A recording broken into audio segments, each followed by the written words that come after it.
Hi everyone, today I'm going to show you how I measure out my lye for my beer soaps. First thing I'm going to do is measure out enough lye for me to make a double batch. A double batch for me is 40 bars.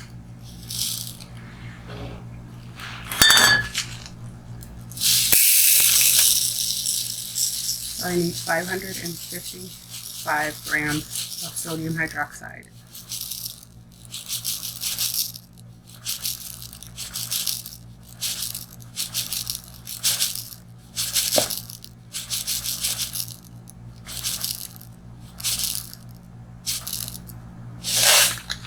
And I do want to preface this by saying that the way that I make my beer soap is non-conventional.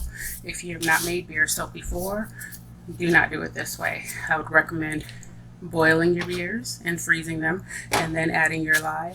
I've been making beer soap now for 12 years and I've got this down to a T. So what I do is I open up my beers, I pour it in a gigantic pot, and I pour in my lye, mix it, put it in my container, let it cool off until I'm ready to make my soap.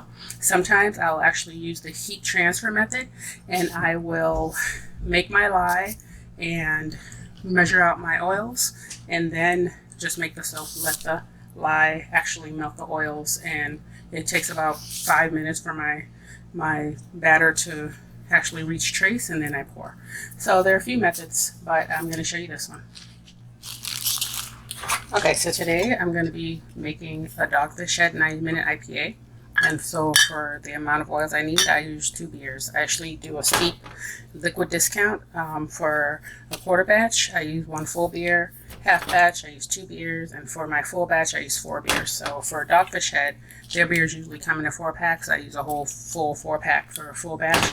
But today I'm only doing half, so and do these 2. Let's go ahead and open these up.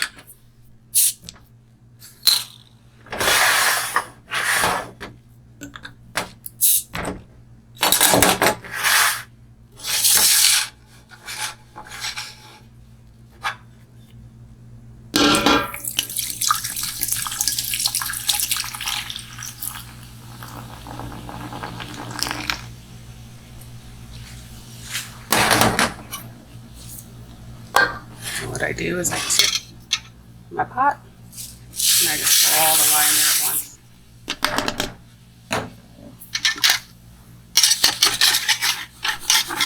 And that's a real volcano.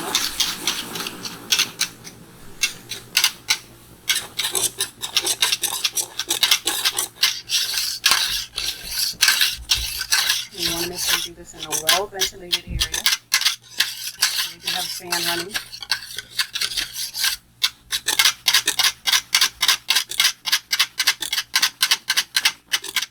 And that is why I use such a large pot. Because after thousands of batches of beer soap, this pot is perfect for using 4 beers for me. I've never had it erupt out of the pot. It never even reaches the surface of the pot. And I just keep mixing until all the lye is dissolved. Swish it around because the lye will get stuck in the corner.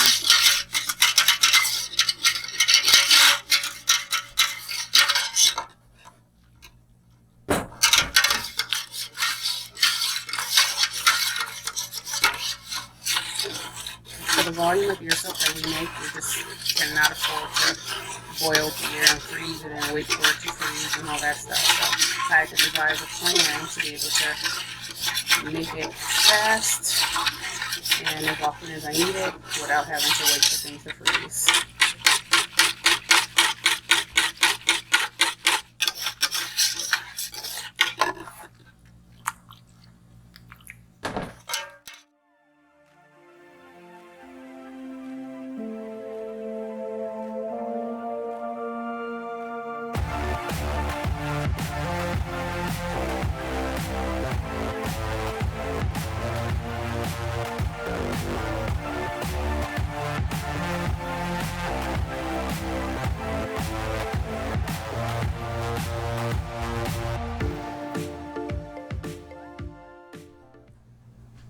And it is at 181 degrees right now.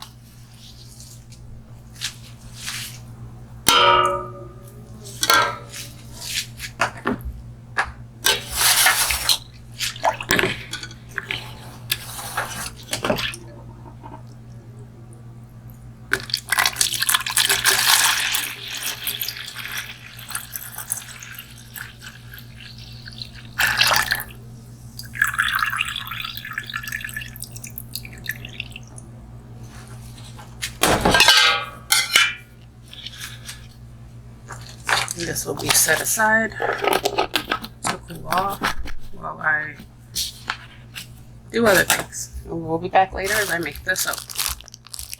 Now, we get asked quite often if we actually use beer, if we use full beer. Some soapers like to mix their beer with water. Some soapers like to start with water and then put in like a beer syrup. We actually use 100% beer, and these are all our beers.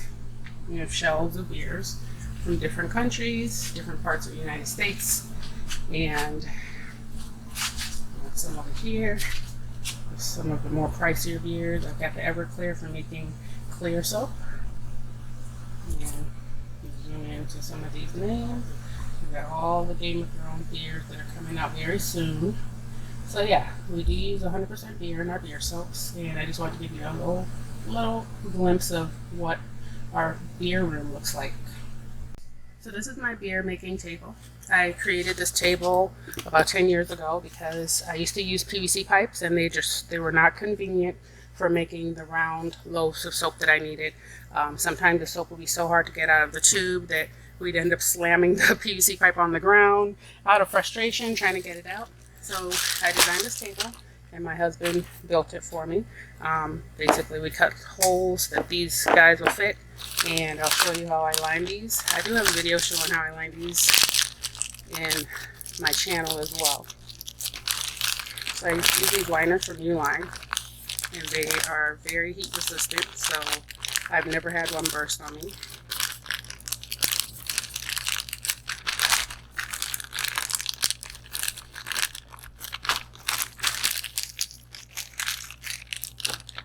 Pop it in there,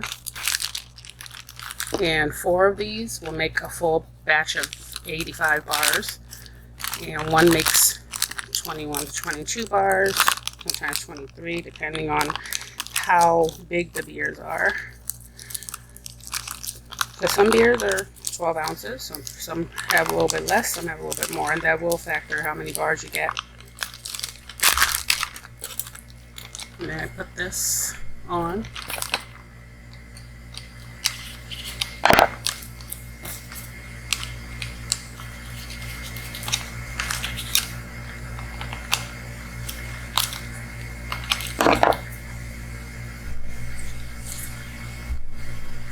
As you can see, the screwdriver goes in, I screw it tight, now the bag is nice and secure. I slip it into the hole, and it dangles down, and then pour the soap batter in there. Boom. I got a perfectly round 22-inch log of soap. And what I do is flat. It doesn't have the flat, the shape is completely flat. See, what I do is I tie it, and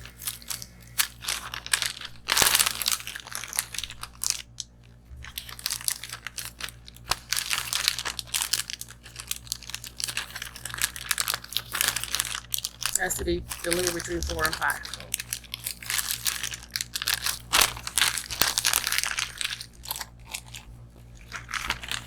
Show you one more time. Take that.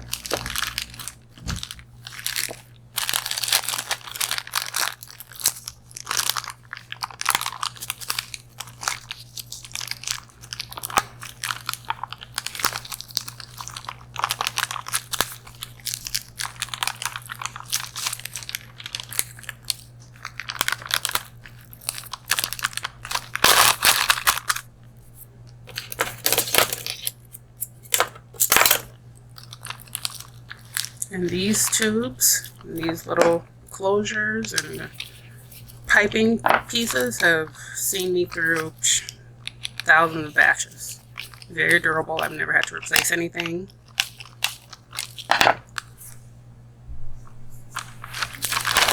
Very secure.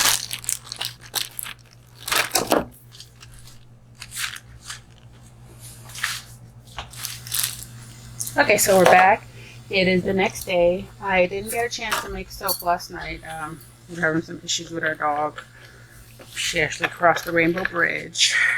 But here I am making the IPA beer soap. And if you let the beer sit overnight, it will thicken up a little bit. So you just want to stir it, give it a really good stir again before you pour it into the oil. Now the IPA beer soap is called IPA. And I sent it with a blend of oak moss and blood orange essential oil.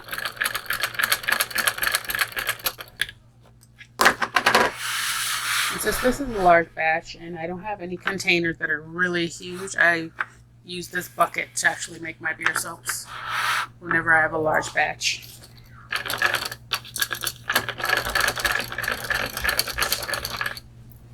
So I'm going to go ahead and pour that in.